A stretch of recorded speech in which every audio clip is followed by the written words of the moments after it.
Môre geliefde, welkom ook hier op hierdie Dinsdagoggend hier uit my vrou se kantoor uit. As jy so mooi luister, dan sal jy die reendruppels hier op die afdak by die venster hoor. Ons is baie dankbaar daarvoor. Ons woord vanmôre is hierdie ongelooflike woord Vader.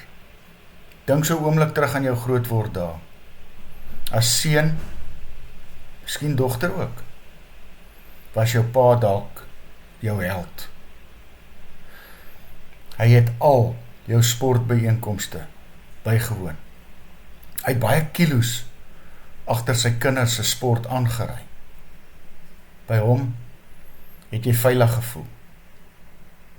En as hy lank genoeg geleef het, het hy dalk later jou groot vriend geword. Ons dien 'n heilige God, wat Jesus aan ons kom voorstel het as ons hemelse Vader. Maar kom ons lees hierdie Psalm 40. U Here, moet tog nie u ontferming van my weerhou nie. Laat u troue liefde en waarheid my altyd veilig hou. Ja, hy is ons Vader, maar ons durf nie met hom die spot dryf nie. Ek hoor hoe baie mense oor hom praat. Hy is lief vir sy kinders. So lief, sê Johannes 15 vers 13, dat hy sy eie seun 'n wrede dood laat sterf het, oorgegee het, om my en jou te red van hierdie ewige verdoemenis. Maar, sê Hebreërs 12 vers 29 vir ons, hierdie God van ons is ook 'n verterende vuur. Hy sal die sonde nie duld nie. Hy sal ook nie kompromieë wat sy kinders aangaan duld nie. Dit doen God, geliefde, nie ter wille van homself nie, maar ter wille van my en jou. Vra die Heilige Gees vanmôre om jou help om die groter prentjie raak te sien en nie opstandig hoogmoedig te raak nie. Vra vir 'n nederige hart. Luister en sing saam met die pragtige lied.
Here Jesus, ek vra vandag 'n nederige hart. Dankie dat U my dissiplineer, omdat U ons so liefhet. Amen. Geliefde, mag jy saam met my 'n wonderlike dag hê.